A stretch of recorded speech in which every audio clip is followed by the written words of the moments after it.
The Stalin news देख रहे सभी दर्शकों का स्वागत है और मैं हूं आपके साथ श्वेता राणा। पेश हैं आज के मुख्य समाचार। शुरुआत करते हैं पंजाब से। कहते हैं कि हौसले बुलंद हो तो कौन सी मंजिल ऐसी है जो हासिल ना की जा सके। पंजाब की रवजोत कौर गरेवाल ने इस मिसाल की उदाहरण पेश की है। बता दें कि पंजाब के पटियाला में रहने वाली रवजोत कौर व डेंटल सर्जन के तौर पर काम करने वाली रवजोत ने पंजाब सिविल सर्विसेज में धमाकेदार एंट्री की है। वे आज पंजाब सिविल सेवा के ऑफिसर हैं। उन्होंने दूसरे प्रयास में पहला रैंक हासिल किया है तथा आज वह फतेहगढ़ साहिब में असिस्टेंट कमिश्नर ग्रीवियंसेस के तौर पर सेवाएं निभा रही हैं। श्री गुरु ग्रंथ साहिब जी की बेअदबी के मामले में कार्रवाई को लेकर कांग्रेस में घमासान मचा हुआ है। पंजाब कैबिनेट की बैठक में कुछ सदस्यों द्वारा हाई कोर्ट की तरफ से कोटकपूरा गोलीकांड मामले पर एसआईटी की जांच रिपोर्ट रद्द किए जाने के मामले को राज्य की नाकामी बताया जा रहा है तथा इस दौरान कैप्टन के साथ कई सदस्यों की बहस भी हुई। बैठक के बाद पंजाब कांग्रेस के प्रधान सुनील जाखड़ और कैबिनेट मंत्री सुखजिंदर सिंह रंधावा ने अपना इस्तीफा दे दिया, लेकिन मुख्यमंत्री कैप्टन अमरिंदर सिंह ने उनका यह इस्तीफा नामंजूर करते हुए इसे फाड़ दिया। इसके बाद ना तो बैठक में कैप्टन ने कुछ कहा और ना ही जाखड़ व रंधावा द्वारा कुछ कहा गया।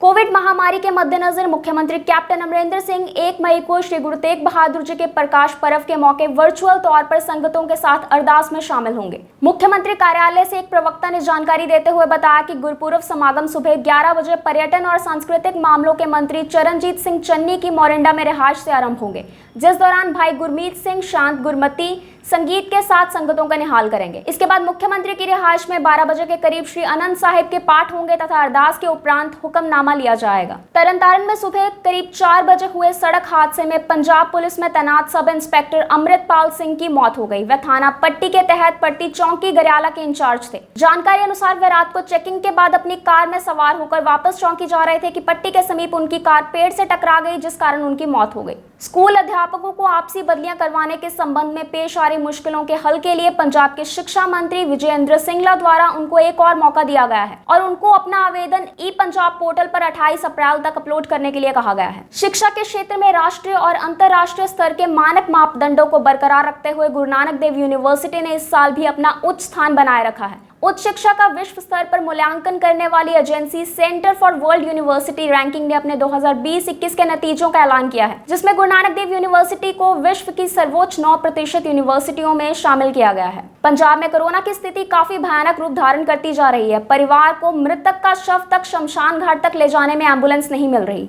लुधियाना में इसी वजह से एक परिवार मृतक का शव ऑटो में लेकर शमशान पहुंचा तथा दूसरी ओर एक और परिवार मृतक का शव रिक्शे पर लेकर शमशान पहुंचा। पीड़ित परिवार का कहना है कि सरकारी एम्बुलेंस मरीजों को लाने में व्यस्त है तथा प्राइवेट एम्बुलेंस की व्यवस्था महंगी है। अब खबरें होशियारपुर से। डिप्टी कमिश्नर होशियारपुर अपनीत रियात ने आज भूमि व जल संभाल विभाग की तरफ से होशियारपुर जिले में करवाए गए विभिन्न विकास कार्यों संबंधी एक बुकलेट रिलीज की।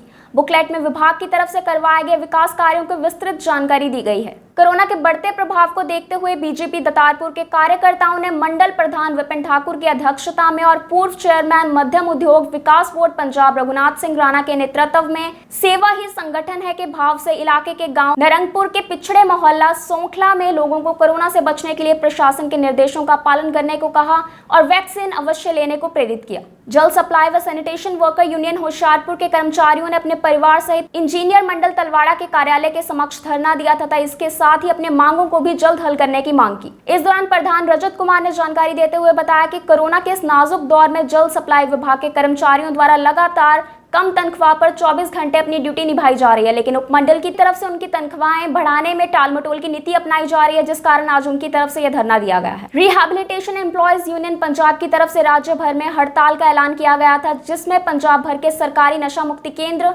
सरकारी रिहैबिलिटेशन सेंटर और ओओईटी क्लिनिक के कर्मचारी मौजूद थे, लेकिन पंजाब सरकार की तरफ से दिए गए आश्वासन पर कर्मचारियों ने हड़ताल को 15 दिनों तक स्थगित करने का फैसला लिया है।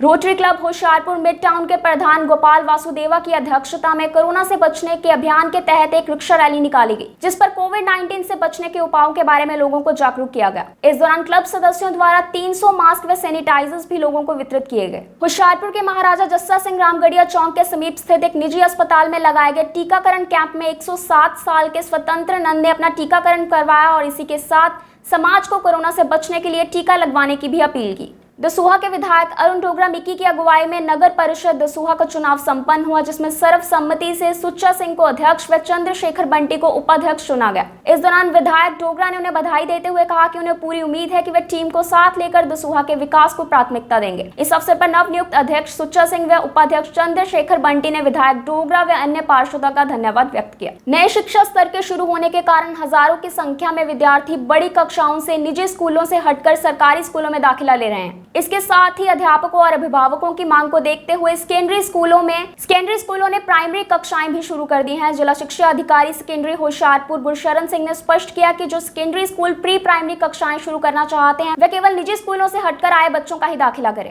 कोरोना की दूसरी लहर को देखते हुए लोगों को इसके प्रति और जागरूक करने के उद्देश्य से पूर्व पार्षद व पंजाब प्रदेश महिला मोर्चा सचिव नीति तलवार ने साथियों सहित होशियारपुर में गेहूं की कटाई का काम करने वाले मजदूरों को मास्क वितरित किए और उन्हें कोरोना के प्रति जागरूक किया। इस मौके पर नीति तलवार ने मजदूरों को कोविड से बचाव हेतु टीकाकरण करवाने की भी अपील की। पंजाब सरकार द्वारा कोरोना के कहर को देखते हुए कर्फ्यू के समय में की गई तब्दीली का असर होशियारपुर में पूर्ण रूप से देखने को मिला। दुकानदार साय 5 बजे ही अपनी दुकानें बंद करके घरों को जाने शुरू हो गए थे। हालांकि कर्फ्यू का समय साय 6 से सुबह 5 बजे तक का है, लेकिन दुकानें बंद करने का समय 1 घंटा पहले होने के चलते बाजारों में इसका पालन करते हुए दुकानदारों ने दुकानें 5 बजे ही बंद कर दी। इस दौरान जहां कुछ लोगों ने सरकार के इस फैसले का स्वागत किया, वहीं कुछ लोग नाराज भी दिखाई दिए। जिला मजिस्ट्रेट कम जिलाधीश होशियारपुर अपनीत रात ने पंजाब सरकार की ओर से जारी निर्देशों के अंतर्गत कोविड-19 महामारी के फैलाव को रोकने के लिए अगले आदेशों तक जिले में कुछ अतिरिक्त जरूरी पाबंदियों के हुक्म जारी किए हैं। जारी आदेशों में जिला मजिस्ट्रेट की ओर से जिले की सभी दुकानें हर रोज साय 5 बजे बंद करने के निर्देश दिए हैं। इन दुकानों की ओर से रात 9 बजे तक होम डिलीवरी की जा सकती है।